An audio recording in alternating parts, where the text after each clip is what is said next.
Oh, look at this beauty. The Rick Rowley. Hey, what's going on, boys? What's up, fella?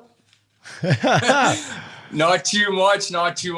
Great to see you boys fucking face to face. It sure is. We just had Obi step in to have a piss, eh? He's getting old. Oh, it's okay. No worries, man. No worries. Hey, is guys? that the Upshaw fucking hard to rub one out when you're when you got no fucking hands? I wore the shirt. I got some of these shirts made, so I definitely put the one that I fucking said about you on there. Yeah, we got to get a couple of those. We'll send you some some MC stuff, and we'll rock your shit. Fucking right, man. Looking forward to it. The chirps is kind of like, I guess, how it all started with me. Like they kind of blew up on the internet, so I made like a bunch of them. But I'd love for you guys to rip those things, man. That'd be fucking unreal. Okay. We're getting ready to head to Vegas. We're heading to Vegas on Friday. Oh, I know. I heard that you guys were talking about that, man. That's gonna be unreal. Oh yeah, it's gonna be a Here, ton. Ob's just put on his headset. It's nice to see you didn't jump off your fucking balcony, bud. Yeah, no, we had a girl in Toronto, like she's known as Chair Girl. She's fucking rocket too, and she chucked a chair off there, and that's what that video was like. I was about to just start hawking shit off there, and I was like, "Nah, man, I'm not gonna do that." But she's like, yeah, she's like a model and shit. She's pretty hot, but yeah, I know I wasn't gonna do that. What's her Instagram? Are we rolling? Hold on. Are we rolling? Yeah, we're rolling. Yeah, fucking right. Are we rolling? Yeah, Rowley's fired up. I gotta find her, but yeah, she's hot. That's great, buddy. So where do you live? Are you living downtown Toronto, or where are you at? Yeah, I just moved downtown Toronto, actually right by the old Maple Leaf Gardens. Fucking right. Isn't that a Whole It's Foods? a fucking Sobeys now, isn't it? Yeah, I get my fucking like chicken and shit from there. It's right by our house, like walking distance. So yeah, I know I got a nice place on Bay and Grosvenor, and it's nice downtown. Can't do anything right now though, which is fucked. I was gonna say, is that Club EFS still buzzing in Toronto? That was my favorite. That was my favorite pit stop when I visited that city. Yeah. No, to be honest, man, like we had to stay at home order until it just keeps getting extended. You're still on it, aren't you? Yeah. So all I do, man, like honestly, I just grab my phone and then like maybe like a few vodka sodas. And I just listen to like hockey podcasts. Like that's all you can really do in Ontario, man. I watch porn and I listen to hockey podcasts. It's fucking my cock is falling off. Hey, so Rouse, we got to ask you, buddy, give us I followed you the whole playoffs, buddy. Your intermissions I'm stuck down here in the States, so I don't want to watch NHL and NBC intermission unless it's Armstrong and Jones. So I always watch your intermissions, but how you doing, buddy? How you doing? I don't know, boys. In all honesty, it's probably for the best that I stopped getting so juiced for these games. Like it was just too stressful. I wasn't even having fun. Like I was just getting real cunty every time I drank. And in all honesty, like game 7, like I just wish like I could have like gone to like a fucking rub and tug or something right after, but I couldn't do anything. So we're fucked. That's all I'll say about the Leafs. Yeah, you're fucked. Your video about when you're like, that fucking Jack Campbell, he's a good guy. I hit a rub and tug with him for sure. That was fucking funny. I laughed. I felt so bad for Jackie watching his interview, and he's sitting there and he's getting all emotional, and I'm just like, this is not on you, man. Like he had better numbers than Pricey, and he's just a fucking stand-up guy, and it was just awful, man. Like Leafs Nation, this is like a fucking 18-wheeler, not even off a cliff, like right into a gas station. Like it was the worst epic collapse of them all. Hey, Rick, what do the Leafs do now? Like, do you guys look to like move on from Mitch Marner? The kid's gone 17 straight playoff games without a goal. Like, are you ready to just ship him out of town or what? I mean, listen, I feel bad for saying this because he's a terrific hockey player, but no one's touching that contract with a fucking stripper pole, boys. Zero talks in 17, 18 playoff games. The cap's staying the same. No, he's fucking staying right in Toronto. He's not going anywhere. He's staying right at the brass rail. That's exactly. What he's and even Matthews too. Like honestly, like amazing hockey player, right? Like one of the best. But like throughout the year, right? How many highlight reel goals did he have? Just top titty in the playoffs. Couldn't even hit my fucking grandma's saggy titty, bud. It's just frustrating. No one. We can't. These contracts are immovable. We're stuck. Hey, Rouse, you fucking beauty. What about a guy like Kerfoot, man? This guy, listen, I grew up in Port Hope, which is like an hour from Napanee. So I'm a Leafs fan too. This Kerfoot guy, man, like, I don't know. Can we get him out of town? Because I think he's a bit of a pussy. Well, I mean, he's third line center. I mean, that trade with, Barry had a terrific year in Edmonton, but now we just look like we fucking lost that trade. So just add that to the list of trades we fucking butchered. And I don't know, man, unless you can ship him out to Seattle, you might try to throw a sweetener in there. But yeah, I don't know. But he did not play well for the boys, a lot like some of the others. But he is a beauty, though. Like, I'm not trying to chirp him. No, that's okay. We're chirping him. You can chirp him, bud. It's all right. They just lost fucking a 3-1 lead in a game 7 at home. You can chirp him, bud. You deserve to.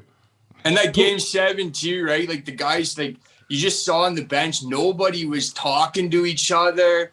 Like, you know what I mean? No one's trying to amp each other up. Mitchie, some of those puck battles I saw that he wasn't running to. They knew that they were done.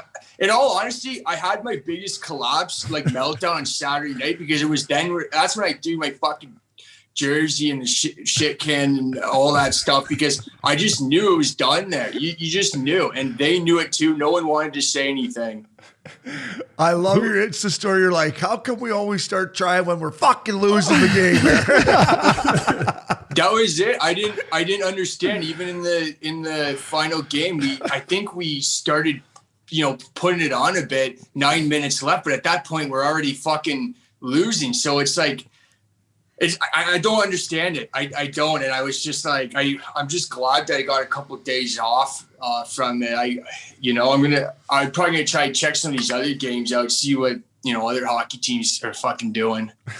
All I know is the Montreal fans and Canadians and Habs fans all over the world should be bending over and fucking taking Carey Price right now. Oh yeah. Yeah, absolutely. And that's the most frustrating part, is because they don't even fucking like they chirp Carey Price so much. I've heard Obi say like a million times on this podcast about the overpriced cartoon. How many times? But like they rag them out, and then as soon as, like, if they don't go through Winnipeg, they're gonna say the exact same thing. Fucking ship them out to Seattle. So it's just like, I also I don't like French fans at all. I think they're fucking huge. Like, honestly, pussies in general. I had a French guy messaging me, and he told me that he was going to come to Toronto and he was just going to go me. Like, and he didn't even tell me where in the city. Like, he was just saying that he was coming to Toronto to well, now he knows where you live. Yeah, I guess I didn't do with that, but he just he wanted, and I'm just like, didn't even set up like a fucking location like with like Brian Burke and like Kevin Lowe at like a bar. He just wanted to fight, and I just gave him the block hammer. Hey, Rouse, talk to me about Kyle Dubas, buddy. What are your thoughts as a diehard Leaf fan on this nerdy looking guy? Here's the thing about Dubas. Like, I kind of think he's a little bit like Kiefer. Like, I don't think any of those guys had the balls to do any. Like, Dubas doesn't have the balls to fucking trade Mitch Marner, even if he could. And I don't think Keith, like, you see Trotz, that beauty fucking benched, or he made Barzal healthy scraps for the New York Islanders, right? Yeah. And you would never see Dubas do something like that. I think with those contract negotiations, I think the kids ran the show personally. I think Willie, Marner, Matthew, they knew they were getting paid, and Dubas would have gotten fucking his throat slit if he traded them, if they wanted to, if he didn't want to pay them. So he was backed in a corner. He didn't do anything. He built this team 4-4. It's $40 million. How are we supposed to do any flexibility? We can't re-sign Hyman. We can't re-sign Morgan Riley next year. We're fucked.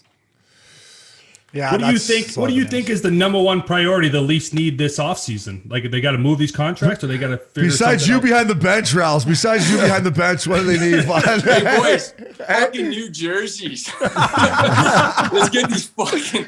I think we're fucking cursed, bro. I don't know. I mean, as a team, like, I don't even know if it's more of like the team, just like the whole media. Like, we just gotta stop hyping this fucking team up. Like, I just gotta say, first off, like, I don't understand why, like, every couple of days I hear about Paul Marner talking about Mitch Marner. Like, why do we care about what one of the players' dads think about him on the team, and Justin Bieber being friends with Austin Matthews? Like, what?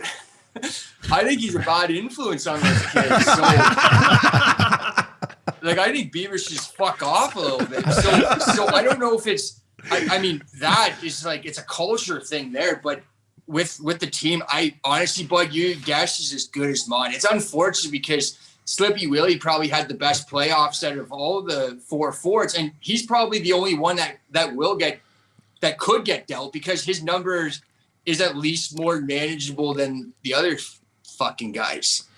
Yeah, Nylander was the best player they had. He was. And I Spezza was, and he makes what, fucking $750K. There's nothing wrong with that. After escrow and tax, he's playing for free, basically, buds. Yeah, like, boys, it would have been nice to see you guys fucking in there for the third period. The boys, I don't know, maybe fire him up. They need something going on. What about because me and Uppy were, before we brought you on in Broadway, we were talking like about physical hockey and like the way Tampa plays and like Carolina and these teams that are good. New York Islanders, Boston Bruins. Like, when you watch that Leafs series, granted there's no fans, so I'm going to cut them a bit of slack, which I thought was a joke, but Rouse, it was soft, man. There was no like hatred. It's Montreal, Toronto. Like, there was more hatred on fucking Instagram with you and some French fan than there was on the ice. Yeah. I mean, I don't know about that. Well, it was tough too, because I kind of thought the reason like guys like Simmer and Bogosian were brought in were to start fucking chalking them, right? And the only fight we saw was that Foligno one where with Pears, right? Like, they're like, let's get it over it. And I have to agree. Like, I don't understand why these guys, there was no compete, there was no physicality, and I don't think we even really got out muscled either. Like, it was just we just didn't show up. So I don't know how you address that, like getting, fuck, I don't know. I would love Tommy Wilson though. What would you give up to get Tom Wilson? Marner. I would look at like one of the core guys for Martin. I don't know if that Washington got their own problems though, because they got to re-sign Ovi. Like, they don't really have much cap space. But if you could work something in to get Tommy Wilson, someone like that, just to fucking get it going, that would be epic. Oh yeah, Wilson for Marner. Straight up, just take the cash off the top for the Leafs. They need it. What's Wilson make? 6? No, he's making. I would say he's making mid-5s. So it would have to be Marner and somebody else, because Marner's making I'm 10 not bananas. as savvy as Jimmy Scoops, but he's like 5.5, and for Wilson, and Marner's like fucking 11 bananas, just under. So take Marner and Kerfoot, throw Kerfoot in there. I want that guy fucking shipped out of town sooner than later, and maybe something like that. I think you go Wilson and a first rounder for Marner. Wow. Fuck, I'd do that in a heartbeat, boys. I think lots of Leafs fans would do that. As a fucking Leaf fan, I would do that for sure. Maybe we'll get Willie on and see what he thinks about that. Yeah. But it's just the I don't know. They talk so much about the culture and stuff, but I don't see where you go from here. Like, I hate to say it, there's Leafs fans listening, but we're fucked. That's all I'm gonna say. Hey, at least the Blue Jays are playing well. But I saw you bring out your Blue Jays jersey yesterday. That a boy, Vladdy Guerrero's breaking. Yeah. I'm probably just gonna take a bit of a break from the boys a little bit, like the Leafs, and catch some more fucking Jays. And I don't know. I think I might watch some soccer. My girlfriend's from Brazil, so I might catch some fucking soccer matches. It's kind of a soft Toronto sport. FC. Yeah, exactly, boys. Just stay away from the boys for a little bit. I need some time off. Hey, one last thing about hockey before we get into your comedy stuff you do. But hey, what about the Ottawa Senators? Are you worried about them next year? Because I know you're always ripping their fans on your social media. They got a good team, dude. They could be coming for the Leafs, bud. Yeah, that was my thought a few months ago. Where he fucking said that they're going to be better than the Leafs in like 2 to 3 years, and I don't know, man. At this point, I'm like, that might actually happen. I just chirp Sens fans because I'm just like, Bud, your arena is like fucking half a pack of darts out of town. Like it's like fucking 40 minutes from the city, and you guys only get like 5,000 fans in Ottawa like every game. That's the only reason why I cheer them. They got a great team, and you know what? I don't know. The divisions are going to go back, eh? They're not going to stay in the Canadian one, so they're probably going to fucking be better than us. In all honesty, we're dog shit. No, hey, listen, we hate that rink being out in Canada, by the way, man. We would always go to Ottawa being like, fuck, we got to stay way out there. It was brutal. What's that brutal hotel we stayed at? I don't know. It was in Canada. It was bad. That place. Anything to do in Canada, eh? There's nothing to do out there. Yeah. Go to Dairy Queen. Yeah. Like Kelsey's or something. Yeah, that's about it, buds. Just go to Kelsey's. What are you drinking there, Ralph? What's in the cup, bud? Oh, no, just coffee. I have to go pick my girl up from work, so I'm just doing coffee today. How'd you meet your Brazilian girlfriend? Let's talk about that. Where did you go? Where'd you meet her? I just met her through, I think it was like Hinge. There you go. There you go. Our boy Flowers does some work on Hinge. Yeah, no, I heard he cleans up pretty nicely, but yeah, I just met her up on there, and yeah, she supports me. She usually films my videos and sees like some of my freakouts and shit like that. So she's very supportive. Yeah, hey, you're a beauty. What about your stand-up comedy? I know the lockdown in Toronto. Are you going to be doing anything this summer that people could see you, or if I'm home, I could come fucking heckle you from the crowd? Because I love to heckle you if I could. Well, it sucks because right before the pandemic hit, I was actually going to go to New York City for the first time to do stand-up comedy because, I've toured here in Canada, and I got to tell you this. It's an all-time story. I actually was, just before the pandemic hit, I was doing comedy shows at like swingers clubs in Toronto. Did you have your pineapple? Isn't that the sign of the swinger, the pineapple? No, boys. Like just like clubs where like couples just show up and they throw their keys into a bowl and see who goes home with who. No way. Yeah. Those were like paid gigs, and we had one right in Toronto. And I actually did a gig at a swingers convention, and I'm not even kidding. It was clothing optional. So literally couples were showing up, and like some of them were just like straight up just naked, like twigs and berries hanging out. And during like shows, they tell you, if you're nervous, you're supposed to like picture the audience naked. It's like, fuck, it's kind of hard to do that. Fuck, they are naked. Yeah. And I swear to God, in the middle of one of my sets, like 2 couples started like fucking hooking up. And originally I was like, should I just try to go through my like set? I was like, I think I just got to address this. So I just stopped my joke. And then they just started like basically like fucking like right in the middle of the set. And it's, as a comedian, you just want to make people like laugh a lot. But if you're like making them smash, then I guess you're doing something right. So, but yeah, I toured a little bit with like Yuck Yucks and it's a comedy chain in Canada, and started going to like Alberta and British Columbia and stuff like that. So the plan is to get back to the States and hopefully use my online following as leverage to, get some more gigs. Oh, you got the boys. You got the boys crying in the studio here. That's a first for us. So, hey, you're a beauty. What's your podcast name again? Oh, it's the Beauty Sauce. Beauty Sauce. Fucking right, buddy. Hell yeah, Ralph. Hey, I'll be home. You guys. I'm coming home in August, so I'll hit you up and we'll go out and get fucked up in Toronto. Hopefully by then we'll be able to go to a bar or something. Maybe a rub and tug. Boys, I'd love it. And when I head out to Cali next, I'll make a trip out to Hall Pass Media. Absolutely, buddy. You're damn right. We appreciate your help, buddy. Keep her going. You're a fucking beauty. Thanks, boys. See you, fella.